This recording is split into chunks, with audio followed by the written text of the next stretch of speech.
बिहारी नंदलाल मेरो, सबका है भगवान, एक का नहीं है सब। हाँ। ये भागवत कथा स्वरूप तीर्थ संसार के कीचड़ को धोने में बड़ा ही पटु है। विद्वानों का कथन है, जब यह हृदय में स्थित हो जाता है ना, तब मनुष्य की मुक्ति निश्चित हो समझनी चाहिए। जिस समय धुंधकारी ये सब बातें कह रहा था, जिसके लिए बैकुंठवासी पार्षदों के सहित एक विमान उतरा, उसके लिए कितना पापी था उसको भी आया भगवान ने विमान। जब उसकी सप्ताह सुनी और मैंने तो बंद है कि सुनी गांठ के भीतर, उससे सब और मंडलाकार प्रकाश फैल रहा था। सब लोग सामने ही धुंधकारी उस समय विमान पर चढ़ गया। तब उस विमान पर आए पार्षदों को देखकर उनसे गोकर्ण ने यह बात कही। गोकर्ण ने पूछा, भगवान के प्रिय पार्षदों, यहाँ हमारे अनेक शुद्ध हृदय श्रोतागण हैं, उन सब के लिए आप लोग एक साथ बहुत से विमान क्यों नहीं लाए? ये फिर तब ये भी एक क्वेश्चन है।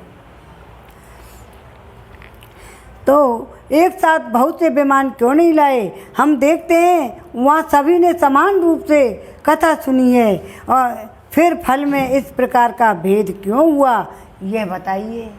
जो सुनने वाले बहुत आते हैं, कोई तो ओंग है, कोई सीधे, कोई सुन तो रहे, कोई कछु सोच रहा हो घर में, अजय कथा भगवान को नाम ले रहे, ओ लाली बा बना ली, जो सब्जी बना ले, ये बना ले, ये आगो दे, वो आगो बा देख ले, वह कर ले, मन तो गया। तो इसलिए वह को तो मन बिन में ही लग रहा। इस प्रकार भेद क्यों हुआ? भगवान के सेवकों ने कहा, हे समानत, इस फल भेद का कारण इनके श्रवण का भेद ही है। यह ठीक है, श्रवण तो सबने समान रूप से किया है, सुना तो सबने, किंतु इसके जैसा मनन नहीं किया। इसी से एक साथ भजन करने पर भी उसके फल में भेद रहा है। इस प्रेत 7 दिनों तक निराहार रहकर, खाना नहीं खाया, भूखा प्यासा रहा है। इस प्रेत ने 7 दिनों तक निराहार रहकर श्रवण किया है और कथा सुने हुए विषय का स्थिर चित्त से यह खूब मनन और निधि ध्यासन भी करता रहता था। जो ज्ञान दृढ़ नहीं होता वह व्यर्थ हो जाता है। इसी प्रकार ध्यान न देने से, श्रवण का संदेह, मंत्र का चित्त से इधर उधर भटकते रहने से जब का कोई फल नहीं मिलता है। वैष्णवहीन देश, अपात्र को कराया हुआ श्राद्ध का भोजन, अश्रोतियों को दिया हुआ दान और आचारहीन को कुल, इन सब का नाश हो जाता है। जैसे तुम कोई श्राद्ध का भोजन करा दें और वो मांस मात्रा खावे बाकी का, जो तुम्हारा श्राद्ध नहीं लगेगा। ऐसे वो भी ऐसा ही होना चाहिए जो भक्ति वत्सल हो, भक्त वत्सल। तो जय हो भक्त वत्सल भगवान की जय। वैष्णवहीन देश, अपात्र को कराया श्राद्ध का भोजन, अश्रोत्रिय को दिया हुआ दान, आचारहीन कुल, इन सब का नाश हो जाता है। गुरु वचनों में विश्वास, दीनता का भाव, मन के दोषों पर विजय, कथा में चित्त को एकाग्रता इत्यादि नियमों का यदि पालन किया जाए और श्रवण किया जाए, यथार्थ फल मिलता है। यदि ये श्रोता फिर से श्रीमद् भागवत की कथा सुने तो निश्चय ही सबको वैकुंठ की प्राप्ति होगी। तो गोकर्ण जी, आपको तो भगवान स्वयं आकर गोलोक धाम ले जाएंगे। यूँ कहकर सब पार्षद हरि कीर्तन करते हुए वैकुंठ लोक चले गए। गोकर्ण ने तो कथा सुनाई, बताई जब, तो फिर आपको तो ले जाएंगे गोकुल धाम और वैकुंठ लोक में। सावन मास में गोकर्ण जी ने फिर उसी प्रकार सप्ताह क्रम से कथा कही। सावन में बढ़िया रहे। श्रावण मास में गोकर्ण जी ने फिर उसी प्रकार का सप्ताह क्रम में कथा कही। उन श्रोताओं ने उसे फिर सुना। नारद जी, इस कथा की समाप्ति पर जो कुछ हुआ वह सुनिए। अब कथा दोबारा वही है। वहाँ भक्तों से भरे हुए विमान के साथ भगवान प्रकट हुए। बहुत सारे विमान प्रकट हुए और सब ओर से खूब जय जयकार और नमस्कार की ध्वनियाँ होने लगी। भगवान स्वयं हर्षित होकर अपने पंचजन्य शंख ध्वनि करने लगे उन्होंने गोकर्ण को हृदय से लगाकर अपने ही समान बना लिया। उन्होंने क्षण भर में अन्य सब श्रोताओं को भी मेघ के समान श्याम वर्ण रेशमी पीतम्बरधारी तक किरीट और कुंडलादि से विभूषित कर दिया। उस समय गांव के कुत्ते चांडाल पर्यंत जितने भी जीव थे वे सभी गोकर्ण जी की कृपा से विमानों पर चढ़ गए। दोबारा कथा करी ना। तो वहाँ योगी जन जाते हैं और वहाँ गए और उस भगवत धाम में भेज दिए गए। इस प्रकार भक्त बत्सल भगवान श्री कृष्ण कथा श्रवण से प्रसन्न होकर गोकर्ण जी के साथ ले अपने ग्वाल वालों के प्रिय गोलोक धाम में चले गए। गोकर्ण को भी ले गए।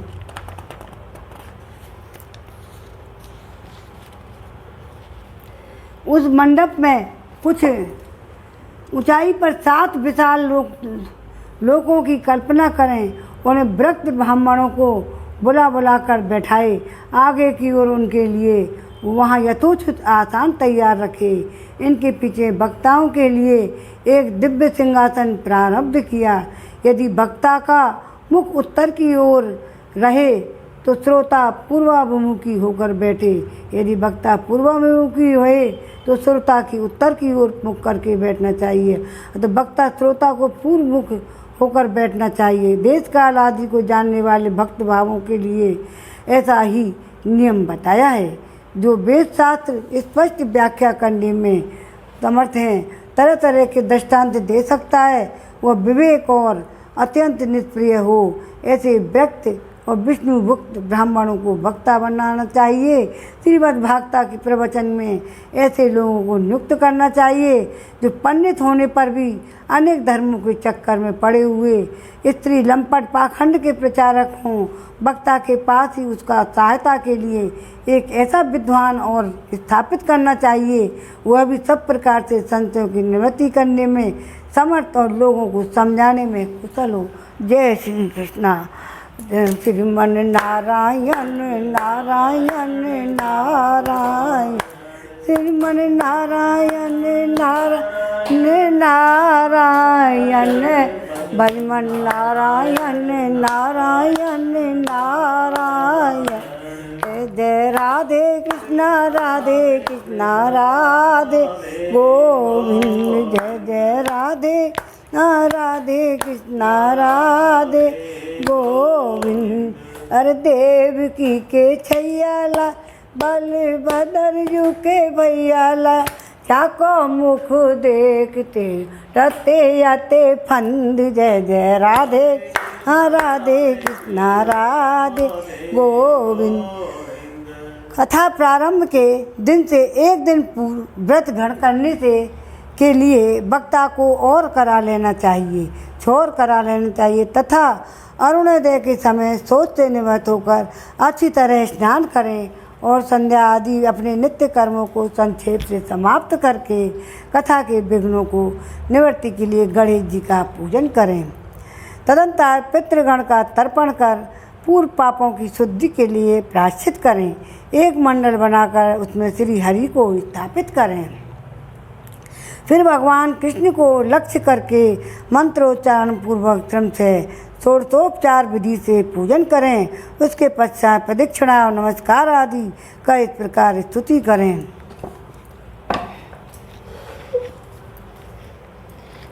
संसार सागरे मग्नं दीनं महा करुणानिधे कर्मो गृहीतांग मामुद्वार भावाणात्। हे करुणा निधान, मैं संसार भाग में डूबा हुआ हूँ और बड़े दीन हूँ। कर्मों के मोह रूपी ग्रह से मुझे पकड़ रखा है। आप मुझे इस संसार सागर से मेरा उद्धार कीजिए। इसके पश्चात धूप दीप आदि सामग्रियों से श्रीमद् भागवत को भी बड़े उत्साह पूर्वक विधि विधान से पूजा करें। फिर पुस्तक के आगे नारियल रखे नमस्कार करें। प्रसन्न चित्ते से इस प्रकार स्तुति करें। श्रीमद् भागवत के रूप में आप साक्षात श्री कृष्णचंद्र ही विराजमान हैं। ए नाथ, मैंने भाव सागर से छुटकारा पाने के लिए अब आपकी शरण ली है। मेरा यह मनोरथ आप बिना किसी विघ्न बाधा के सांगोपांग पूरा करें। हे केशव, मैं आपका दास हूँ। इस प्रकार दीन वचन कहकर फिर वक्ताओं का पूजन करें। उस सुंदर वस्त्राभूषणों से विभूषित करें। फिर पूजा के पश्चात उसकी इस प्रकार स्तुति करें। सुख स्वरूप भगवान आप समझाने की कला में कुशल और सब शास्त्रों में पारंगत हैं। कृपया इस कथा को प्रकाशित करके मेरा ज्ञान दूर करें। फिर अपने कल्याण के लिए प्रसन्नतापूर्वक उसके सामने नियम ग्रहण करें। 7 दिनों तक यथाशक्ति उसका पालन करें। कथा में विघ्न न हो इसके लिए 5 ब्राह्मणों और बार वर्णन करें। वे 12 मंत्रों द्वारा भगवान के नामों का जप करें। फिर ब्राह्मण अन्य विष्णु भक्त एवं कीर्तन करने वालों को नमस्कार करें। कीर्तन भी तो कर रहे तुम। और उनकी पूजा करें। उनकी आज्ञा पाकर स्वयं भी आसन पर बैठ जाएं। जो पुरुष लोक संपत्ति, धन, घर और पुत्र आदि की चिंता छोड़कर शुद्ध चित्ते केवल कथा में ही ध्यान रखता है, उसे इसके श्रवण का उत्तम फल प्राप्त होता है। बुद्धिमान वक्ता को चाहिए वह सूर्योदय से कथा आरंभ करके 3:30 पहर तक मध्यम स्वर से अच्छी तरह कथा बाँटे। दोपहर के समय 2 घड़ी तक कथा बंद रखे। दोपहर में बंद रख देना। उस समय कथा के प्रसंग के अनुसार वैष्णवों को भगवान के गुणों का कीर्तन करना चाहिए। व्यर्थ बातें नहीं करनी चाहिए। कथा के समय मल मूत्र के वेग को काबू में रखने के लिए अल्पाहार सुखकारी होता है। इसलिए श्रोता केवल एक ही समय हविष्यान्न भोजन करें। यदि शक्ति हो तो 7 दिनों तक निराहार कर रहकर कथा सुनें। केवल घी या दूध पीकर सुखपूर्वक श्रवण करें। फलाहार या एक समय ही भोजन करें। इससे ऐसा नियम सुविधे से चल सके उसी प्रकार कथा श्रवण के लिए ग्रहण करें। मैं तो उपवास की अपेक्षा भोजन करना अच्छा समझता हूँ। हम कहें ना कथा श्रवण में सहायक, क्योंकि यदि यह कथा श्रवण में सहायक हो, यदि उपवास से श्रवण में बाधा पहुँचती हो तो वह किसी का काम का नहीं। इसलिए नारद जी कहते हैं कि नियम से सप्ताह सुनने वाले पुरुषों के नियम सुनिए। विष्णु भक्ति की दीक्षा से रहित पुरुष कथा श्रवण का अधिकारी नहीं है। जो पुरुष नियम से कथा सुने उसे ब्रह्मचर्य से रहना, भूमि पर सोना, नित्य प्रति समाप्त होने पर पत्तल में भोजन करना, दाल, मधु, तेल, कनिष्ठ अन्न, दूषित पदार्थ, वासी अन्न, इनका उसे सर्वदा ही त्याग कर देना चाहिए। काम, क्रोध, मद, मान, मत्सर, लोभ, दम्भ, मोह, द्वेष को तो अपने पास भी नहीं फटकने देना चाहिए। वह वेद, वैष्णव, ब्राह्मण, गुरु, गोसेवक, स्त्री, राजा, महापुरुषों की निंदा से बचे। नियम से कथा सुनने वाले पुरुष को रजस्वला स्त्री, अनत्यज, मलेच्छ, पतित, गायत्रीहीन, द्विज, ब्राह्मणों से द्वेष करने वाले तथा वेद को न मानने वाले पुरुषों से बात नहीं करनी चाहिए। सर्वदा सत्य सोच, दया, मौन, सरलता, विनय और उदारता का बर्ताव करना चाहिए। धनी, क्षय रोगी, किसी अन्य रोग से पीड़ित हो, भागहीन, पापी, पुत्रहीन, मुमुक्ष भी यह कथा श्रवण करे।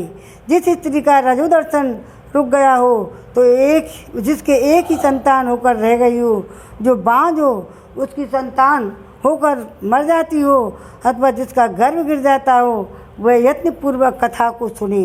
ये सब स्त्री विधिवत कथा सुने तो इन्हें अक्षय फल की प्राप्ति हो सकती है।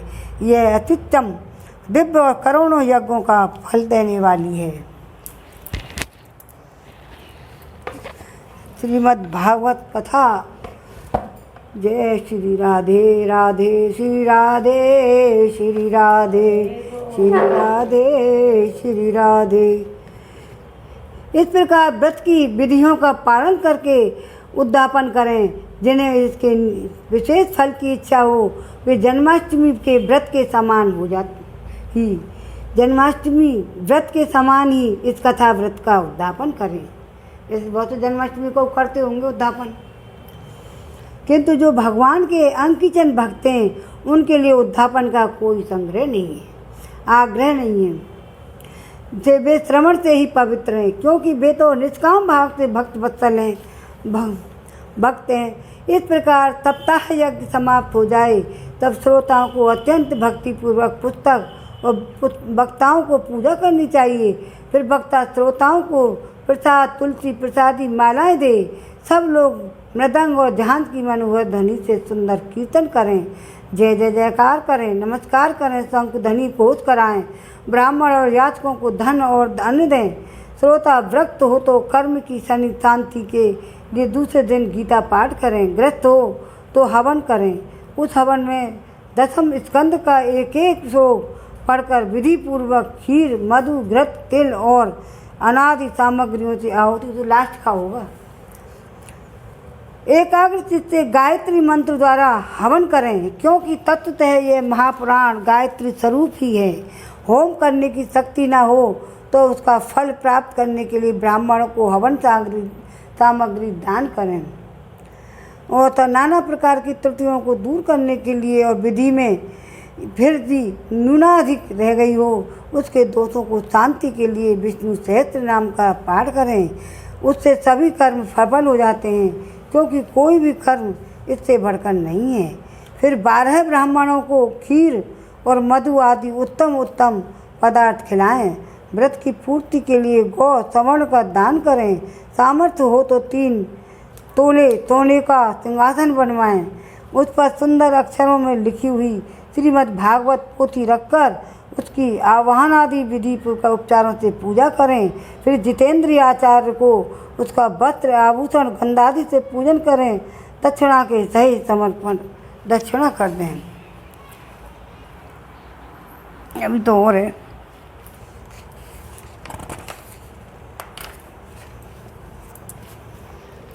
यो करने से वह बुद्धिमान दाता जन्म मरण के बंधनों से मुक्त हो जाता है। यह सप्ताह पारायण की विधि पापों को निवृत्त करने वाली। इसका प्रारंभ प्रकार ठीक ठीक से पालन करने से मंगला में भगवत पुराण अभिष्ट फल प्रदान करता है और अर्थ धर्म काम मोक्ष चारों की प्राप्ति का साधन हो जाता है। इसमें संदेह नहीं है। सनकादिक कहते हैं, नारद जी, इस प्रकार तुम्हें यह सप्ताह श्रवण की विधि हमने पूरी सुना दी, और हमें क्या सुनना चाहते हो? इस श्रीमद् भागवत से भोग और मोक्ष दोनों ही हाथ लग जाते हैं। सूत जी कहते हैं, सौनक जी, यूँ कहकर महामुनि सनकादिक ने 1 सप्ताह तक विधि पूर्वक इस पाप नाशनी परम पवित्र भोग और मोक्ष प्रदान करने वाली भागवत कथा का प्रवचन किया। सब प्राणियों ने नियम पूर्वक इस श्रवण किया। इसके पश्चात उन्होंने विधि पूर्वक भगवान पुरुषोत्तम की स्तुति की। कथा के अंत में कैन, वैराग्य और भक्तों की बड़ी पुष्टि मिली। वे तीनों एकदम तरुण होकर जीवों का चित्त और अपनी ओर आकर्षित करने लगे। अपना मनोरथ पूरा होने से नारद जी को भी बड़ी प्रसन्नता हुई। उनके सारे शरीर में रोमांच हो आया। वे परमानंद पूर्ण हो गए। इस प्रकार कथा श्रवण कर भगवान के प्यारे नारद जी हाथ जोड़कर प्रेम गदगद वाणी से सनकादि से कहने लगे। नारद जी ने कहा, मैं धन्य हूँ, आप लोगों ने करुणा करके मुझ पर बड़ा ही अनुग्रहित किया है। आज मुझे सर्व पापी हरि भगवान श्री हरि की ही प्राप्ति हो गई। तपोधन में श्रीमद् भागवत श्रवण को मैं सब धर्मों से श्रेष्ठ मानता हूँ, क्योंकि जिसके श्रवण से वैकुंठ गोलोक बिहारी श्री कृष्ण की प्राप्ति होती है।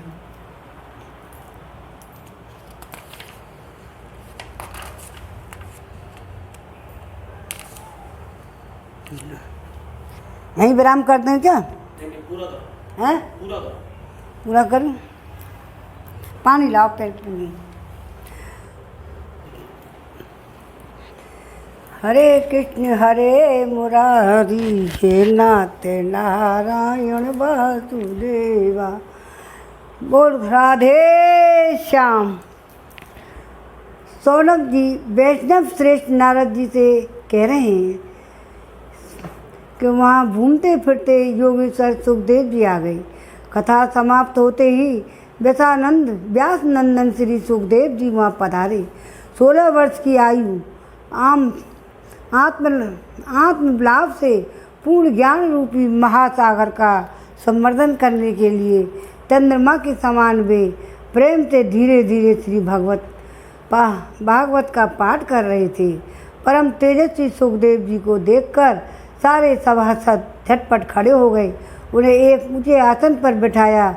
फिर देव ऋषि नारद जी ने उनका प्रेम पूर्वक पूजन किया। उन्होंने सुखपूर्वक बैठकर कहा, आप लोग मेरी निर्मल वाणी सुनिए। बोल सुखदेव जी भगवान की जय। श्री सुखदेव जी बोले, रसिक और एवं भावुक जन, यह श्रीमद् भागवत वेद रूप कल्प वृक्ष का परिपक्व फल है। श्री सुखदेव जी देव स्वरूप सुख के मुख का संयोग होने से अमृत सर से परिपूर्ण है। यह रस ही रस है, इसमें न छिलका है न गुठली। यह इसी लोक में दुर्लभ है। जब तक शरीर में चेतना रहे तब तक आप लोग बार बार इसका पान करें। महामुनि व्यास देव ने श्रीमद् भागवत महापुराण की रचना की है। इसमें निष्पट निष्काम धर्म परम धर्म का निरूपण है। इसमें शुद्धांतकरण सत्पुरुषों के जानने योग्य कल्याणकारी वास्तविक वस्तु का वर्णन है, जिससे तीनों तापों को शांति होती है। इससे आश्रय लेने पर दूसरे शास्त्र अथवा साधन की आवश्यकता नहीं रहती। जब कभी पुण्यात्मा पुरुष इसके श्रवण की इच्छा करते हैं तभी ईश्वर अविलंब उनके हृदय में अवरुद्ध हो जाता है। यह भागवत पुराण का तिलक वैष्णवों का धन है। इसमें परमहंसों की प्राप्त विशुद्ध ज्ञान का ही वर्णन किया गया है तथा ज्ञान वैराग्य और भक्ति के सहित निवृत्ति मार्ग को प्रकाशित किया गया है। जो पुरुष भक्ति पूर्वक इसके श्रवण सुनता है, पढ़ता है, मनन करता है और मुक्त हो जाता है। यह रस स्वर्ग लोक, सत्य लोक, कैलाश, वैकुंठ धाम में भी नहीं। इसलिए भाग्यवान श्रोताओं, तुम सबका खूब पान करो, इसे कभी छोड़ो मत छोड़ो।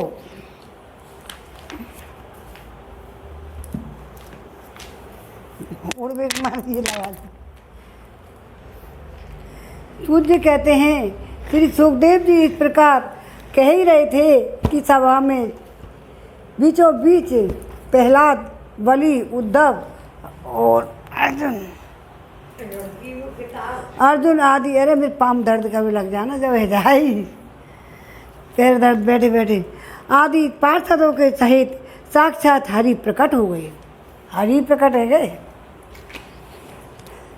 जब सभा के बीचों बीच प्रहलाद, बलि, उद्धव और अर्जुन आदि पार्षदों के सहित भगवान श्री हरि प्रकट हो गए, यह देव ऋषि नारद जी ने भगवान और उनके भक्तों को यथोचित पूजा की। जब कथा कहने लगी सुखदेव जी के सामने वे भी आ गए। भगवान को प्रसन्न देखकर देव ऋषि ने उन्हें एक विशाल सिंहासन पर बैठा दिया। सब लोग उनके सामने संकीर्तन करने लगे। उस कीर्तन को देखने के लिए श्री पार्वती जी के सहित महादेव जी और ब्रह्मा जी भी आ गए सुखदेव जी के साथ सामने। जब तो वे जा चुके थे, कीर्तन प्रारंभ हुआ। प्रहलाद जी तो चंचल गति फुर्तीले होने के कारण करताल बजाने लगे। उद्धव जी ने झांझें उठा ली। देव ऋषि नारद जी ने वीणा ध्वनि करने लगे। या बजावे कह रहा ना जब, तो अर्जुन राग अलापने लगे। इंद्र ने मृदंग बजाना आरंभ कर दिया। सनकादिक बीच बीच में जय घोष करने लगे। इन सब के आगे सुखदेव जी तरह तरह की सरस अंग भंगी करके भाव बताने लगे। इन सब में बीच में परम तेजस्वी भक्ति, ज्ञान और वैराग नटों के समान नाचने लगे। अब वे तीनों आ गए, ज्ञान, वैराग और भक्ति। अब वे नटों की तरह नाचने लगे। ऐसा अलौकिक कीर्तन देखकर भगवान प्रसन्न हो गए। इस प्रकार कहने लगे, मैं तुम्हारी इस कथा और धर्म कथा से, कीर्तन से बहुत प्रसन्न हूँ। तुम्हारे भक्ति भाव से इस समय मुझे अपने बस में कर लिया है। अतः तुम लोग मुझसे वर मांगो। भगवान के ये वचन सुनकर सब लोग बड़े प्रसन्न हुए। प्रमाद चित्त से भगवान कहने लगे, भगवान हमारी यह अभिलाषा है कि भविष्य में जहाँ जहाँ कहीं भी सप्ताह कथा हो, वहाँ आप इन पार्षदों सहित अवश्य पधारें। हमारा ये मनोरथ पूर्ण कर दीजिए। भगवान तथास्तु कहकर अंतर्धान हो गए। आते जरूर है भगवान। इसके पश्चात नारद जी भगवान तथा उनके पार्षदों में चरणों को लक्षिप करके प्रणाम किया और सुखदेव जी आदि तपस्वियों को भी नमस्कार किया। कथामृत का पान करने से सब लोग बड़ा ही आनंद हुआ, इनका सारा मोह नष्ट हो गया। फिर ये सब लोग अपने अपने स्थानों को चले गए। उस समय सुखदेव जी ने भक्ति को उसके पुत्रों सहित अपने शास्त्र में स्थापित कर लिया। भक्ति को, ज्ञान को और वैराग को इसी में स्थापित कर लिया सुखदेव जी ने। इसी भागवत का सेवन करने से श्री हरि वैष्णवों के हृदय में आप विराजते हैं, जो पूजा करते हैं। जो लोग दरिद्रता के दुख ज्वर की ज्वाला से दग्ध हो रहे हैं, जिन्हें माया पिशाच ने रोन डाला है, जो संसार के समुद्र में डूब रहे हैं, उनका कल्याण करने के लिए श्रीमद् भागवत सिंहनाथ कर रहा है। बोल हरि भगवान की जय।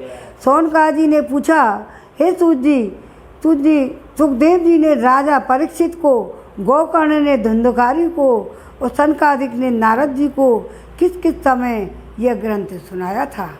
अब कथा तो सुनेंगे भाई। मेरा यह संशय दूर कीजिए। सोनक जी ने पूछा। सूत जी ने कहा, भगवान श्री कृष्ण के स्वधाम गमन के बाद कलयुग 30 वर्ष से कुछ अधिक समय बीत जाने पर भाद्रपद मास की शुक्ला नवमी को सुखदेव जी कथा आरंभ की थी। वंद हमने एक आध में तो सोमवार से कर रखी। भाद्रपद आएगा उसकी शुक्ला नवमी। हाँ, तो शुक्ला नवमी को सुखदेव जी ने कथा आरंभ की थी। राजा परीक्षित के कथा सुनने के बाद कलयुग के 200 वर्ष बीत जाने पर आषाढ़ मास की शुक्ला नवमी को गोकर्ण जी ने यह कथा सुनाई थी। इसके पीछे कलयुग के 30 वर्ष और निकल जाने पर कार्तिक शुक्ला नवमी से, बातें कहना आखे नवमी कार्तिक की नवमी से कथनता है सनकादीन कथा आरंभ की थी। निष्पाप सौनक जी, आपने जो कुछ पूछा था उसका उत्तर मैंने आपको दे दिया। इस कलयुग में भागवत की कथा भवरोग की रामबाण औषधि है। संत जन, आप लोग आदरपूर्वक कथा अमृत का पान कीजिए। यह श्री कृष्ण को अत्यंत प्रिय है, संपूर्ण पापों को नाश करने वाली है, मुक्ति का एकमात्र कारण, भक्तों को बढ़ाने वाला है। लोक में अन्य कल्याणकारी साधनों का विचार करने और तीर्थों का सेवन करने से क्या होगा? इसको दूत को हाथ में पास लिए देखकर यमराज उसके काल में रहते हैं। देखो भगवान की कथा वार्ता में मस्त हो रहे हैं, उनसे दूर रहना। ये औरों की तरह दंड देने की शक्ति रखता हूँ, वैष्णवों को नहीं। इस संसार में, इस आसार संसार में विषय रूप विष की आसक्ति के रूप कारण व्याकुल बुद्धि वाले पुरुषों, अपने कल्याण के उद्देश्य से आधे क्षण के लिए भी इस सुख कथा का अनुपम सुधा का पान करो। प्यारे भाइयों, निंदित कथाओं से मुक्त युक्त कुफत में व्यर्थ ही क्यों भटक रहे हो? इस कथा के कान में प्रवेश करने से मुक्ति हो जाती है। इस बात के साक्षी राजा परीक्षित हैं। श्री सुखदेव जी ने प्रेम रस में प्रभा के स्थित होकर इस कथा को कहा था। इसके कंठ से संबंध हो जाता है, जो तब वैकुंठ स्वामी बन जाता है। सौनक जी, मैंने अनेक शास्त्रों को देखकर आपको यह परम गोप्य रहस्य अभी सुनाया है। यह सब शास्त्रों की सिद्धांतों का यही निचोड़ है। संसार में इस सुख शास्त्र से अधिक पवित्र कोई शास्त्र नहीं, वस्तु नहीं है। अतः आप लोग परमानंद की प्राप्ति के लिए इस द्वादश स्कंद स्वरूप रस का पान करें। जो पुरुष नियम पूर्वक इस कथा का भक्ति भाव से श्रवण करता है, जो शुद्धांतकरण अंतःकरण को भगवत कथाओं के सामने उसे सुनाता है, जो वे दोनों विधि का पूरा पालन करने के कारण इसका यथार्थ फल पाते हैं, इनके लिए त्रिलोकी में कुछ भी असाध्य नहीं जाता। श्रीमद् पुराणे उत्तराखंडे श्रीमद् भागवतम मातम्ये श्रवण विधि कथनम नाम षष्ठोऽध्याय समाप्त। श्रीमद् भागवत कथा मातम श्री कृष्णार्पण मस्त। प्रथम स्कंद शुरू होगा कल से। सत्संग करके घर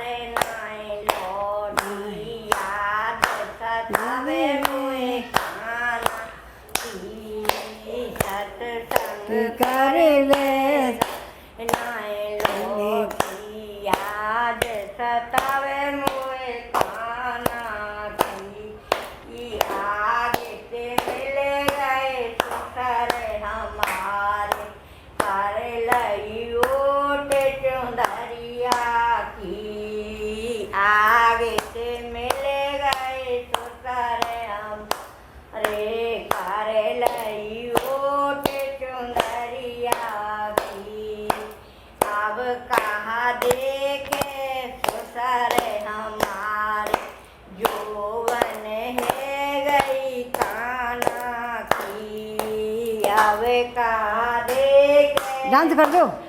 हमारे जोवन है गई काना की इस सत्संग करके घर नाय लौट याद सतावे मोए काना की आगे से मिल गए जेठ हमारे कर लई ओट चुनरिया की आगे से मिल गए जेठ हमारे कर लई ओट चुनरिया की अब कहाँ देखे जेठ हमारे जोगिन है गई काना की अब कहाँ देखे जेठ मारे जोगिन है गई काना की अरे अब डांस कर दो। सत्संग